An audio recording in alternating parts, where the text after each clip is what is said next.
Assalamualaikum warahmatullahi wabarakatuh. How are you students? Hope you all are fine and taking the video classes regularly. In our last lecture, we have completed unit number 7, energy. Have you seen that video? Good. Now tell me the answers of some questions. How many sources of energy are there? Good. There are 2 sources of energy. And what are their names? Excellent. Primary source of energy and secondary source of energy. What are primary sources of energy? The sources that cannot be converted from any other source of energy are called primary sources of energy. Very good. Name any one secondary source of energy. Electricity. Excellent. Now tell me how many types of primary sources are there. Very good. 2 types. Number 1 is renewable sources and number 2 is non-renewable sources. What are renewable sources? The sources that can be used again and again and cannot be run out are called renewable sources. And what are the examples of renewable sources? Wind, water. Excellent, good. Today we are going to start our new unit. Unit number 8 start करेंगे आज, जिसका name है work and machine. Work and machine start करने से पहले थोड़ा सा हम रिकॉल कर लेते हैं अपनी प्रीवियस क्लास का topic force. And what you remember what is force? Good. A push और pull on an object is called force. यानी हम किसी भी ऑब्जेक्ट को पुश करते हैं, धकेलते हैं, या फिर किसी भी ऑब्जेक्ट को पुल करते हैं, खींचते हैं, तो उसे हम क्या कहते हैं? फोर्स कहते हैं.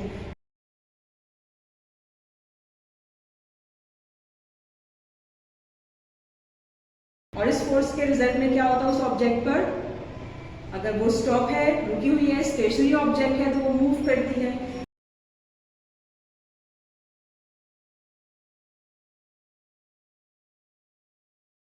या फिर अगर वो मूव कर रही है तो हम उसको स्टॉप करवा सकते हैं.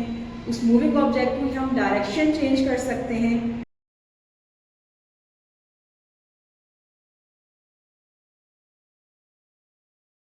स्पीड चेंज कर सकते हैं. स्लो है तो फास्ट करवा सकते हैं, फोर्स लगाकर. फास्ट है तो स्लो करवा सकते हैं.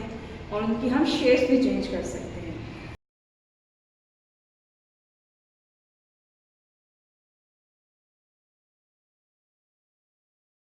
ऐसा ही होता है ना. एग्जाम्पल हमारे पास ये चेयर मौजूद है. अब इसको मुझे अगर अपने पास लेकर आना है तो मैं क्या करूंगी? इस पर अपनी फोर्स अप्लाई करूंगी, यानी इसको क्या करूंगी? पुल करूंगी अपनी तरफ. पुल करने पर क्या हुआ? जैसे ही मैंने फोर्स अप्लाई की, जब भी हम किसी चीज़ पर फोर्स अप्लाई करते हैं तो वो अपनी मूवमेंट शो करती है. ठीक है. पहले चेयर जिस पोजीशन पे थी, अब वहाँ से मूव करती हुई फोर्स के जरिए कहाँ पर आ गई? प्रेजेंट पोजीशन पर आ गई.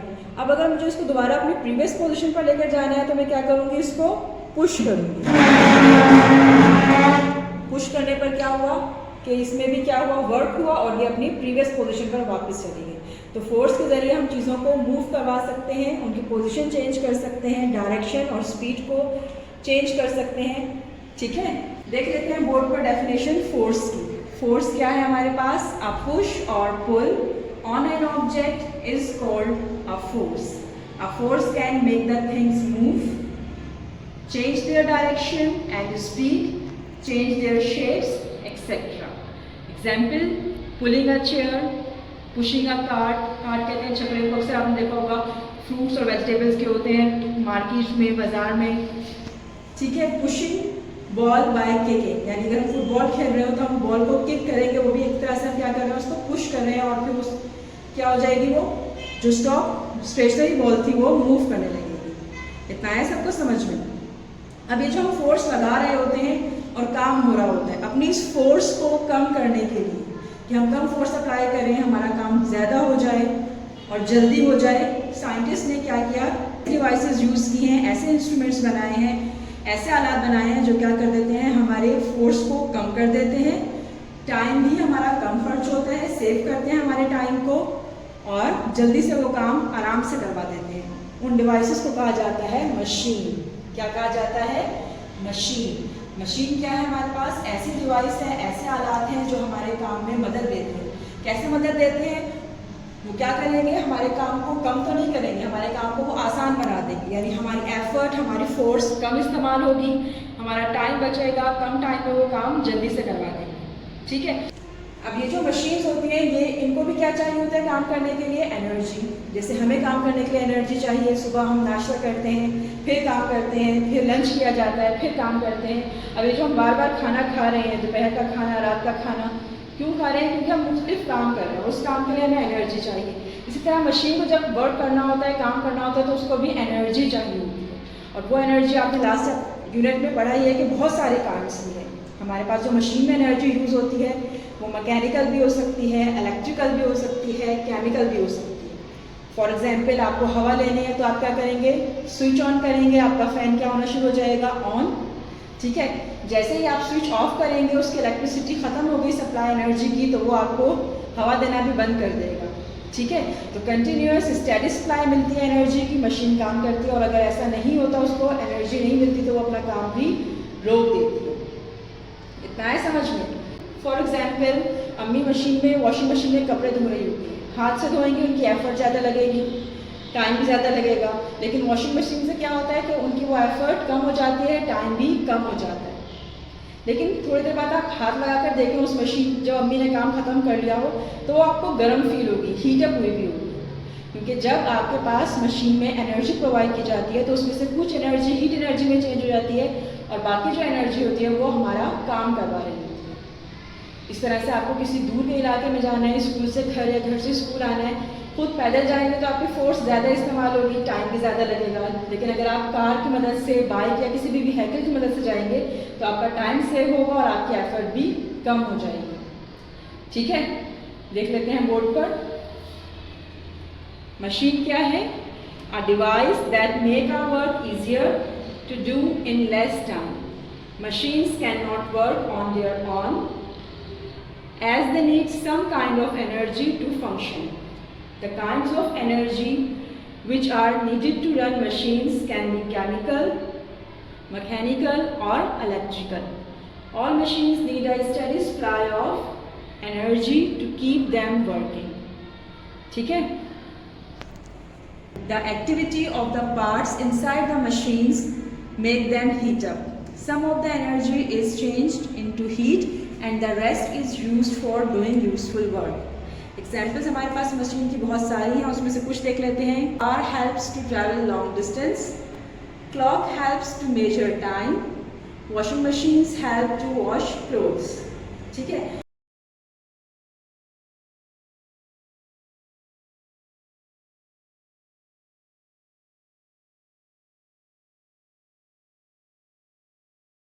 अब जो मशीन का आगे फर्दर पढ़ेंगे सिंपल मशीन्स के बारे में, तो उसमें हमारे पास कुछ टर्मिनोलॉजीज ऐसी हैं जो आपको जानना ज़रूरी है, जिनमें हमारे पास फर्स्ट वन है effort, second is work and third one is power. Effort किसे कहते हैं? कि जब भी, जैसे मैंने अभी चेयर को एक जगह से दूसरी जगह पर मूव करवाया था, यानी जो मैं फोर्स अप्लाई कर रही हूँ वो क्या है?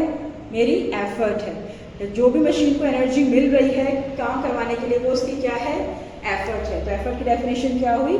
The amount of force that is applied to do work is called an effort. यानी काम करवाने के लिए हम जो फोर्स लगा रहे हैं उसको हम क्या कहते हैं?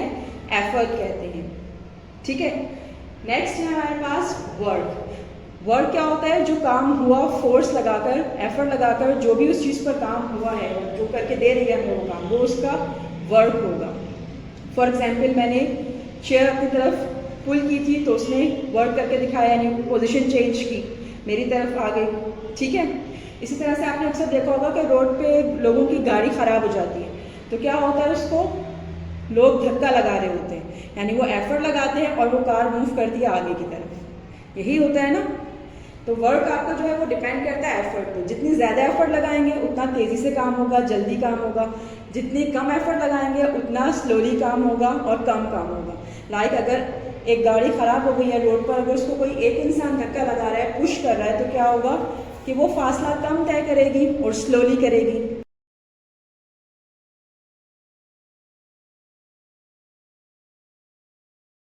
लेकिन अगर 3-4 लोग उसके साथ और मिल जाते हैं तो वही कार थोड़ा दूर तक जाएगी, ज़्यादा फासला तय करेगी और एफर्ट भी कम लगेगी और कार की स्पीड भी थोड़ी सी तेज़ हो जाएगी। ऐसा ही होगा ना। तो देख लेते हैं वर्क की definition. The distance that a machine moves when an effort is applied to it is known as work done. ठीक है, मशीन पर जब कोई एफर्ट अप्लाई की जाती है तो वो कोई ना कोई डिस्टेंस कवर किया करती है, जिसे कहा जाता है वर्क डन। नेक्स्ट टर्म है हमारे पास पावर। पावर क्या होती है? पावर, इसकी तो एक बहुत ही आसान से एग्जाम्पल है। अक्सर आपने देखा होगा जब आपका स्पोर्ट्स डे होता है स्कूल में, तो रेसिंग की गेम होती है। उसमें क्या होता है, आपके पास एक फिक्स पॉइंट होता है, एंड पॉइंट, जिस पर जाकर आपने हाथ लगाना होता है तेज़ी से और वापस आना होता है। और जो सबसे पहले ये काम कर लेता है वो क्या होता है? विनर होता है। उसके अंदर पावर ज़्यादा होती है, तभी वो जीत जाता है। यही होता है ना। तो पावर क्या होती है हमारे पास, कि हमारे पास एक काम दे दिया गया है, ठीक है, मुख्तलिफ लोगों को। फॉर एग्जाम्पल 4-5 स्टूडेंट्स हैं, उनको स्टार्टिंग पॉइंट पे खड़ा कर दिया रेसिंग के। अब उनको टाइम दे दिया गया कि आपके पास जो जितनी जल्दी टाइम में एंड पॉइंट को हाथ लगाकर आएगा वो क्या हो जाएगा? विनर हो जाएगा।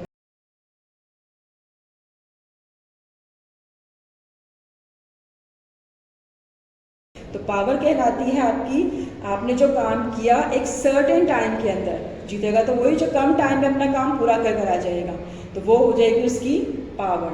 समझ में आया इतना? देख लेते हैं बोर्ड पर। The amount of work done by a machine during a certain period of time is called power of machine. यानी जो मशीन अपने दिए गए वक्त में जितना ज़्यादा काम करेगी वो उसकी क्या हो जाएगी? पावर हो जाएगी। Any confusion? तो चलते हैं अपने होमवर्क की तरफ। Your homework is right and learn question number 1 part A be on journal of unit number 8। Unit number 8 के एक्सरसाइज में आपको क्वेश्चन नंबर 1 के 2 पार्ट्स करने हैं, ए एंड बी, और उनको याद भी करना है। आइए देखते हैं कैसे करने हैं। सबसे पहले क्या करेंगे, हम चैप्टर स्टार्ट हुआ है तो इसका टाइटल पेज बनाएंगे। यूनिट नंबर 8 लिखिएगा और उसका नेम लिखिएगा वर्क एंड मशीन्स, और डेट की कॉलम्स में आप दोनों डेट लिखेंगे, इस्लामिक भी और इंग्लिश डेट भी, ठीक है। And don't forget to mention the page number. Page number आपका जो भी आ रहा है आपके जर्नल के लिहाज से वो आप पेज नंबर मेंशन करेंगे, ठीक है। टाइटल पेज बनाने के बाद अब हम आ जाएंगे नेक्स्ट पेज पर। यहाँ पर भी आप सबसे पहले दोनों डेट्स मेंशन करेंगे, उसके बाद एक्सरसाइज ब्लैक से लिखेंगे, अंडरलाइन करेंगे उसको ब्लू से। Question number 1 answer the following question blue से लिखेंगे और उसका पार्ट ए ब्लैक से लिखेंगे। What is a machine book में से देखकर लिखेंगे, एक्सरसाइज में से, ठीक है। उसके बाद इसका आंसर हम लिखेंगे। मशीन की हेडिंग आएगी ब्लैक से, ब्लू से अंडरलाइन करेंगे। A device that make our work easier to do in less time is called machine. एक लाइन छोड़कर एग्जाम्पल की हेडिंग आएगी ब्लैक से, ब्लू से अंडरलाइन करेंगे। कोई भी मशीन की एग्जाम्पल आप लिख सकते हैं, computer, washing machine, car, etcetera. After leaving a line, part B है define the terms effort, work, power. इस क्वेश्चन को आपने इसी तरह से राइट डाउन करना है, ठीक है। After leaving a line, first आप डेफिनेशन लिख रहे हैं, एफर्ट की हेडिंग आएगी एफर्ट, देन डेफिनेशन ब्लैक से, और दोनों को अंडरलाइन करेंगे और पेज के सेंटर में लिखेंगे, ठीक है। स्पेस यहाँ से भी छूटेगी और यहाँ से भी छूटेगी, और इसको इन्वर्टेड कॉमास के अंदर लिखेंगे। The amount of force that is applied to do work is called an effort. Page आपके पास बाकी है तो नेक्स्ट डेफिनेशन एक लाइन छोड़कर उसकी हेडिंग डालेंगे, और अगर नहीं है तो न्यू पेज पर जाइए। नेक्स्ट पेज पर भी आप सबसे पहले डेट डालेंगे, ठीक है। उसके बाद सेकंड हेडिंग है हमारे पास वर्क, देन डेफिनेशन ब्लैक से लिखेंगे, अंडरलाइन करेंगे ब्लू से, और उसको भी पेज के सेंटर में लिखेंगे इन्वर्टेड कॉमास में। The distance that a machine moves when an effort is applied to it is known as work done. After leaving a line, third heading आपके पास है पावर एंड डेफिनेशन, दोनों black से लिखेंगे, underline blue से, इसको भी इन्वर्टेड कॉमास में पेज के सेंटर में लिखेंगे। The amount of work done by a machine during a certain period of time is called power of machine, ठीक है। इन्वर्टेड कॉमास कर देंगे क्लोज। उम्मीद है समझ में आ गया होगा आपको किस तरह से करना है काम। इसको करने के बाद अच्छी तरीके से याद कर लीजिएगा। मिलते हैं इंशाल्लाह नेक्स्ट लेक्चर में, तब तक के लिए अल्लाह हाफिज़।